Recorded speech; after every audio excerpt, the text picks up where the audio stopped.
Assalamualaikum rekan Rao dan teman-teman semua. Ketemu lagi dengan kami Rauf FM Jalan-Jalan.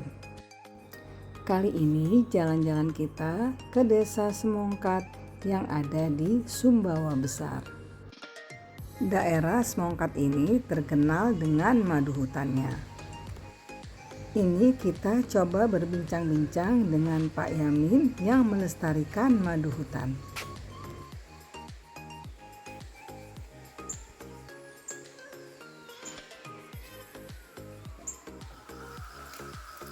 Assalamualaikum Pak. Waalaikumsalam warahmatullahi wabarakatuh, Ibu. Iya. Apa kabar Pak? Alhamdulillah kabar baik. Iya. Selamat datang di Semongkat, Sumbawa Besar, Bu. Iya. Dengan Bapak Yamin ya Pak? Iya, Muhammad Yamin. Muhammad Yamin. Setahu saya Bapak ini bergerak dalam ahlinya kayak ini tentang madu ya Pak? Iya, Ibu, alhamdulillah. Saya pertama bersama istri ketika kami married, berumah tangga pada tahun 1988. 2 tahun kemudian, tahun 1990, kami melihat potensi di daerah pegunungan di pelosok Sumbawa ini. Di sini produksi madunya sangat banyak sekali, ya, sehingga kami membentuk wadah kelompok ketika itu yang kami namakan kelompok Madu Lestari. Kami namakan kelompok Madu Lestari supaya bagaimana madu Sumbawa ini ke depannya bisa kita lestarikan. Karena ketika itu meskipun pada tahun 1990 madu Sumbawa ini mulai terpuruk. Sementara madu Sumbawa ini sudah terkenal di seluruh Indonesia. Itu pengaruh dari zaman penjajahan Belanda, dari penelitian para ahli lebah dan madu ketika itu, bahwa di Indonesia madu yang sangat bagus kualitasnya adalah madu Sumbawa. Dikatakan madu Sumbawa dianggap oleh pemerintah penjajahan Belanda ketika itu kualitas sangat bagus karena di sini itu multiflora, madu hutan belantara yang sumber nektar yang diambil oleh lebah itu dari banyak jenis bunga, bahkan ratusan jenis bunga. Disitulah tempatnya yang membuat madu Sumbawa itu terkenal di seluruh Indonesia. Nah, akhirnya saya membentuk wadah yang kami namakan kelompok Madu Lestari itu pada tahun 96, dan alhamdulillah sampai saat ini sudah bukan kelompok lagi tapi komunitas Madu Lestari Kabupaten Sumbawa yang berjumlahkan anggota 564 kepala keluarga. Dan alhamdulillah dalam usaha kita mengangkat citra madu Sumbawa yang ketika itu mulai terpuruk, banyaknya beredar madu-madu buatan, madu-madu palsu, madu-madu campuran, dan alhamdulillah saat ini madu Sumbawa sudah mulai bangkit sejak tahun 2000. Sejak tahun 2000 lagi mulai bangkit, dan kepercayaan konsumen dari seluruh Indonesia alhamdulillah. Kemudian kalau masalah produksi dari tahun ke tahun alhamdulillah meningkat. Terakhir sampai tahun 2021 kemarin produksi mencapai 32 ton dalam 1 tahun. Dari daerah sini aja ya, Pak? Itu dari daerah sini saja yang dari anggota komunitas kami.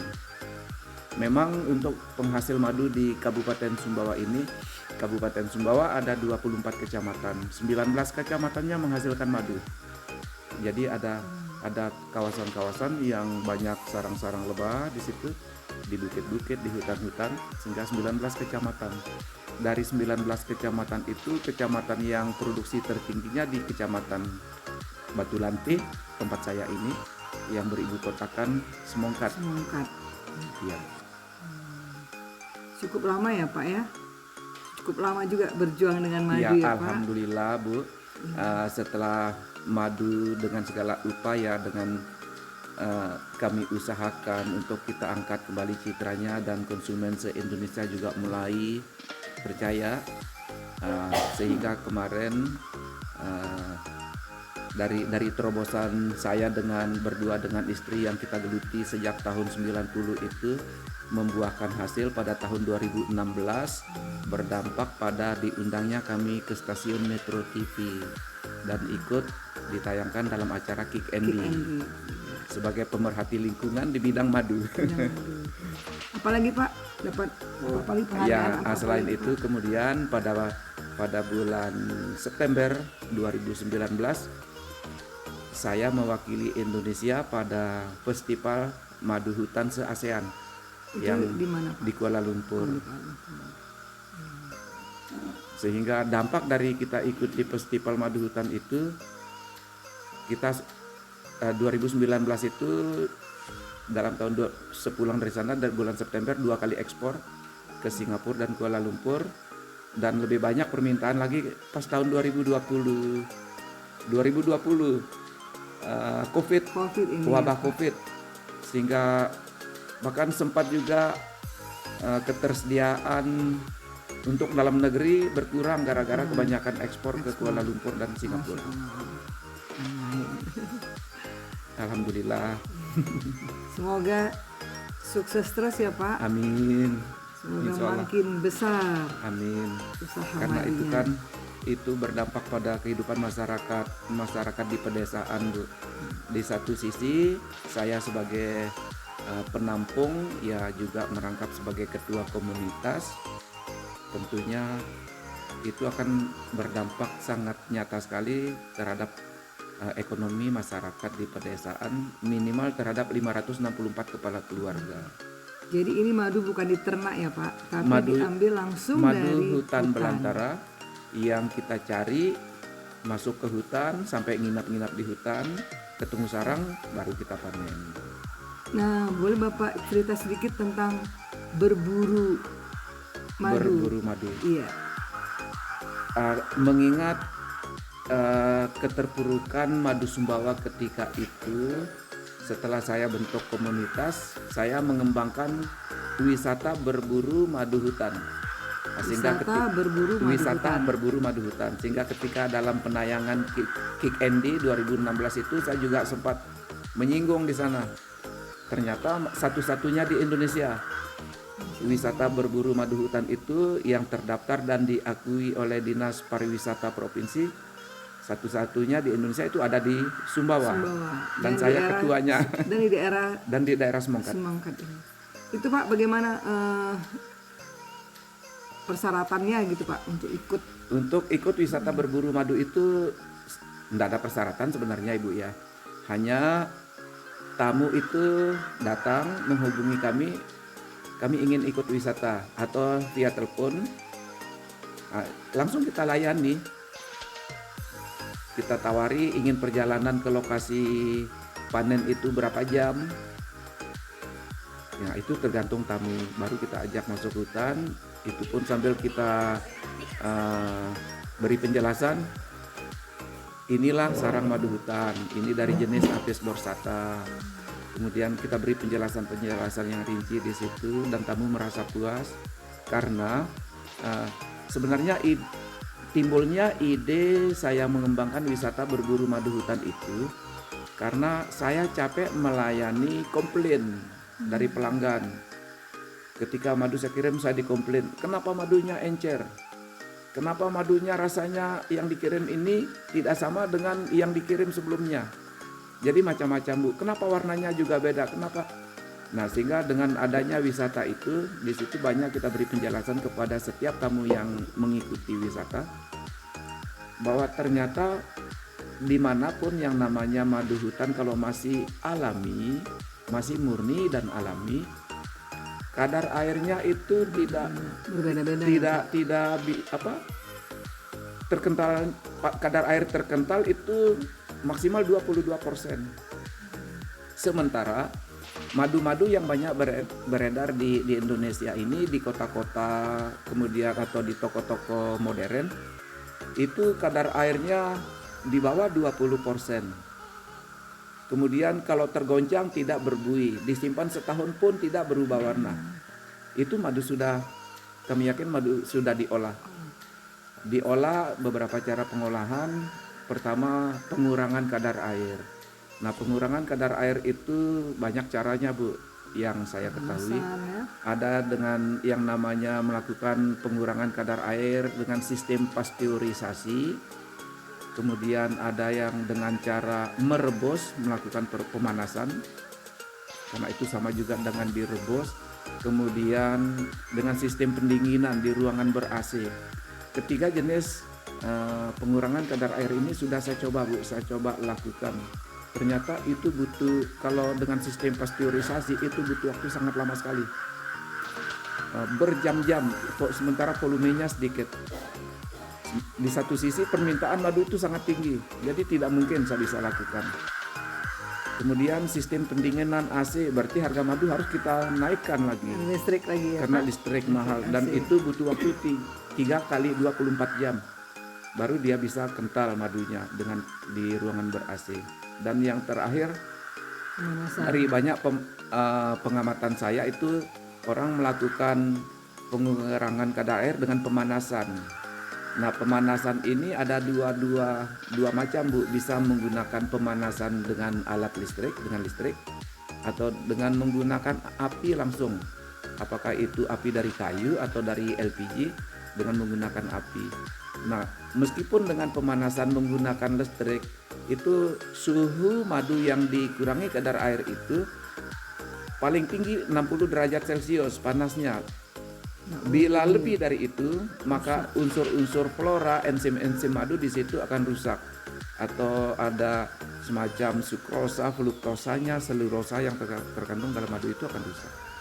Nah, apalagi dengan sistem perebusan itu lebih parah lagi. Nah, otomatis di situ dampak dari pemanasan itu kandungan dan khasiat dari madu itu Khasiatnya berkurang. Selain itu dengan pemanasan di atas 60 derajat, madu itu tidak boleh dikonsumsi oleh orang yang darah tinggi atau orang diabetes, tidak boleh. Sementara pada kenyataannya sampai saat ini, saya yakin di mana-mana di seluruh Indonesia, dokter tidak berani menganjurkan kepada pasien yang diabetes untuk mengkonsumsi madu. Tidak akan berani dokternya. Sebenarnya dokter itu tahu bahwa madu itu paling bagus pengganti gula. Tetapi harus madu murni, yang benar-benar murni dan alami. Jangan madu asli dari budidaya, jangan, karena itu dikasih pakan stimulan cairan gula. Selama madu itu madu hutan yang murni dan alami, dokter juga tahu, tapi dokter tidak berani merekomendasikan. Takutnya si pasien minum madu asal beli, nanti dokternya yang akan dikomplain. Nah, sehingga saya Bu ya, dari pengalaman tersebut, pada akhirnya usaha saya dengan istri itu, karena saya berani merekomendasikan kepada penderita diabetes, minum madu saya.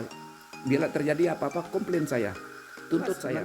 Karena manis itu juga kan gula, meskipun alami, itu juga akan mempengaruhi. Dan memang Ibu, saya yakin untuk seluruh Indonesia ini, apalagi di Sumatera juga madu banyak.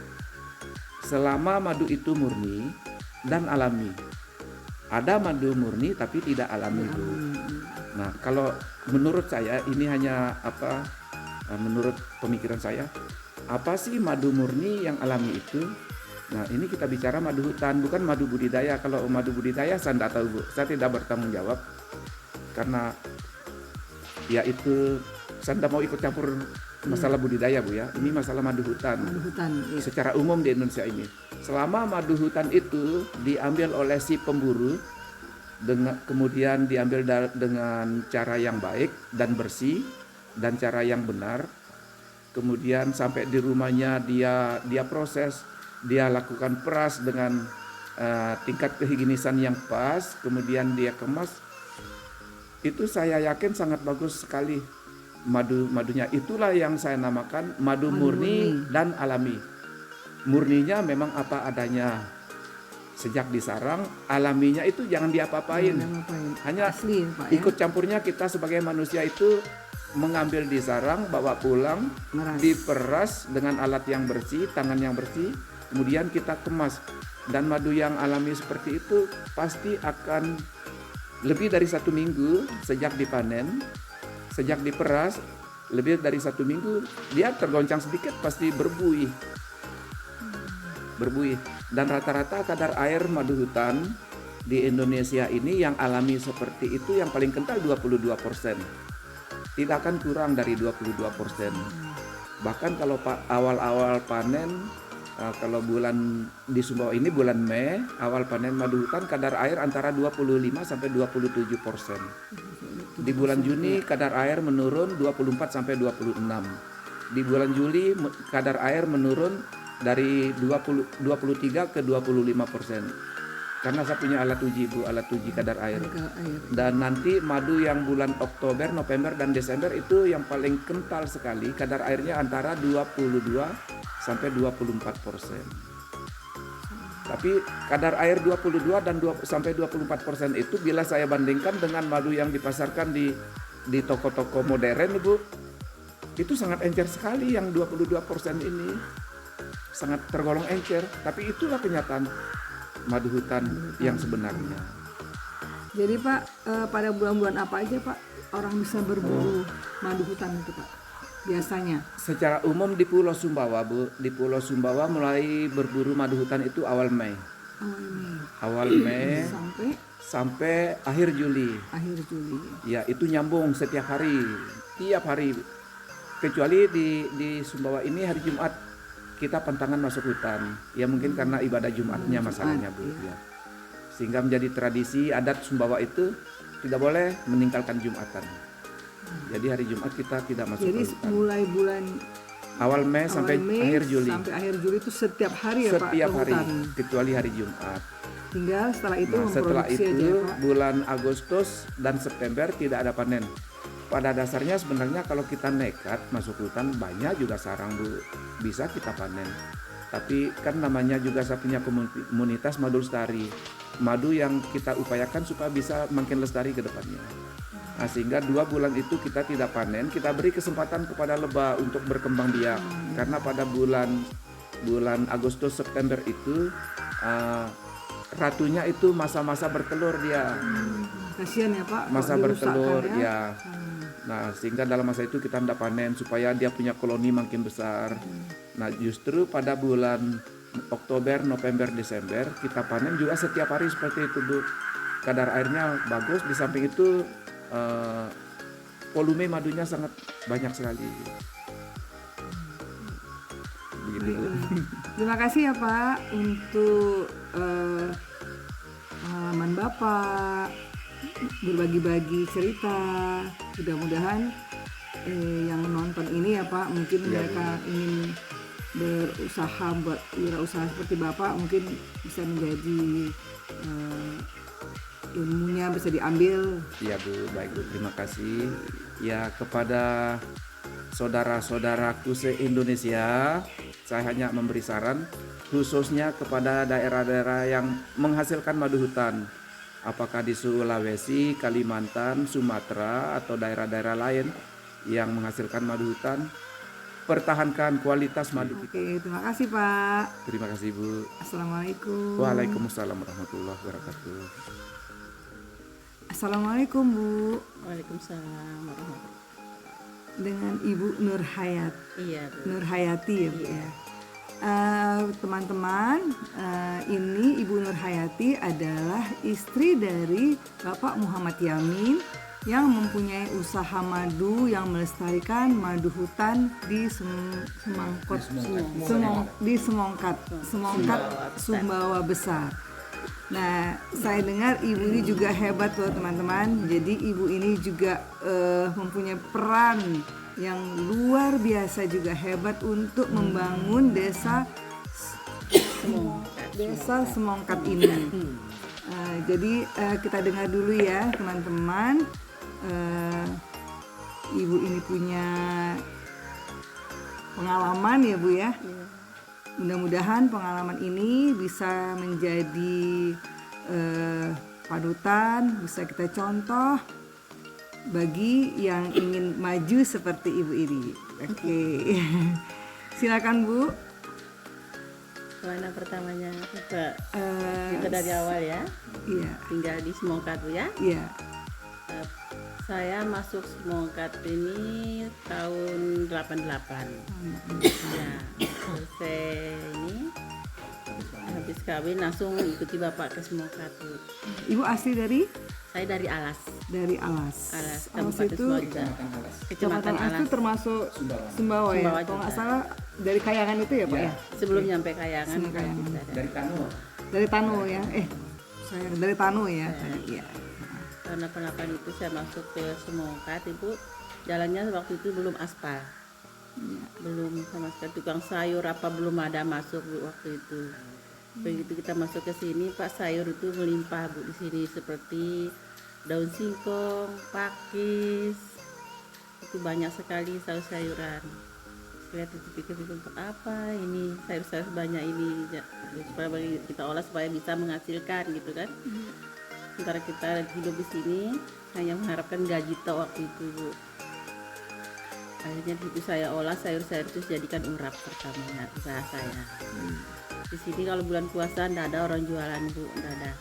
Orang jual ikan juga ndak ada waktu itu. Kalau kita mau makan ikan itu harus Harus bawa. pancing. Kalau sekarang kan banyak tukang-tukang sayur Bu. Iya. Itu berawal dari situ kita lihat potensi di semongat ini banyak sekali Bu. Untuk kita mau ngolah waktu itu, termasuk dengan madunya. Waktu itu madu kalau kita udah suruh petik, mereka ndak petik, ndak ambil di hutan. Akhirnya berawal dari situ juga usaha saya untuk jual madu itu. Terus itu juga banyak di sini ada kunyit yang paling banyak Bu, serai. Jahe. Yang banyak. Kalau jahe waktu itu masih sedikit, belum ada. masih belum kalau jahe itu. Terus saya pikir untuk apa ini kunyit banyak ini? Pas waktu itu datang dari LIPI ya, penelitian LIPI. Nah kita dikumpulkan waktu itu, jadi diajar bagaimana cara untuk membuat supaya kunyit ini bisa bermanfaat. Diajar Bu cara membuat madu kunyit waktu itu, kunyit instan pertamanya. Tapi bagaimana caranya supaya kita jangan terlalu banyak gula. Tadi saya coba racik dengan madu, ternyata bisa Bu, kita pakai madu separuh. Alhamdulillah pertamanya buat 10 kilo, 20 kilo, terus ternyata lama-lama banyak Bu peminatnya. Akhirnya sampai sekarang kita bisa bisa 1 ton Bu, 1 ton setengah buatnya, produksi sekali produksi. Alhamdulillah ternyata di situ khasiat kunyit itu banyak sekali Bu. Nah karena di situ saya masukkan 3 jenis kunyit, kunyit putih, temulawak sama kunyit merah itu. Jadi 3 jenis kunyit. Pertama waktu buat sedikit-sedikit itu hanya kita butuhkan tenaga cuma 2 orang Bu dengan tetangga itu. Tapi karena kita lihat semakin lama permintaan semakin banyak, akhirnya saya kumpulkan ibu-ibu itu.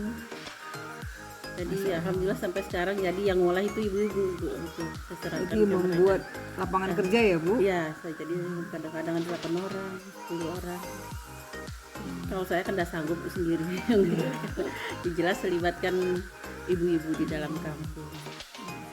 Ya. Dan ada juga sekarang madu jahe ya Bu? Iya, sama Bu. Tahun berapa itu kita bagi bibit jahe itu? 2020 saya bagi juga ke masyarakat bibit jahe supaya waktu kita perlu jahe itu jadi nggak usah nyari keluar. Iya. Saya cukup bilang dengan masyarakat, saya butuh jahemu 10 kilo, kamu 20 kilo, kita bagi-bagi Bu. Kita gilir ngambilnya. Masya Allah. Ya, itu prosesnya juga sama dengan kunyit ibu-ibu juga yang ngolah. Di sini juga banyak kemiri. Nah, ibu-ibu juga saya suruh buat minyak kemiri, tapi kita kemarin dilatih dari dompet 2 Pak PLN. Dari Jakarta. Akhirnya ibu-ibu juga Bu, saya yang bantu mereka pasarkan aja. Jadi, semuanya saya libatkan masyarakat Bu. Kita enggak pakai mesin. Semuanya tradisional. Tenaga manusia ya Bu ya? Manusia. Tenaga manusia. Daripada mereka kerja keluar ya Bu? Iya, itu sih yang kita hindari Bu, supaya kan belum tentu mereka berhasil di luar itu. Banyak juga yang kendalanya kan, apalagi yang udah punya keterampilan kan Bu, yang pergi ke luar negeri kan lebih parah. Iya. Kan dengar-dengar. Mudah-mudahan bisa diikutin oleh teman-teman yang lain ya Bu ya? Salah Bu. Ada lagi Bu mungkin pesan-pesan? Kalau pesan saya sih Bu, cintailah pekerjaan itu saja. Cintai yang kita kerjakan itu. Iya. Terus tekuni, jujur, Insya Allah berhasil ya Bu ya? Jangan pernah mengeluh. Jangan pernah mengeluh. Semangat yang penting ya Bu. Semangat. Oke, baiklah. Udah jujur, sudah ada Bu ya. Ada lagi Bu mungkin? Apa lagi ya? Mungkin kalau anunya ketutup ya. Baiklah, terima kasih Bu Nur. Ya, Bu. Sukses terus ya Bu. Amin.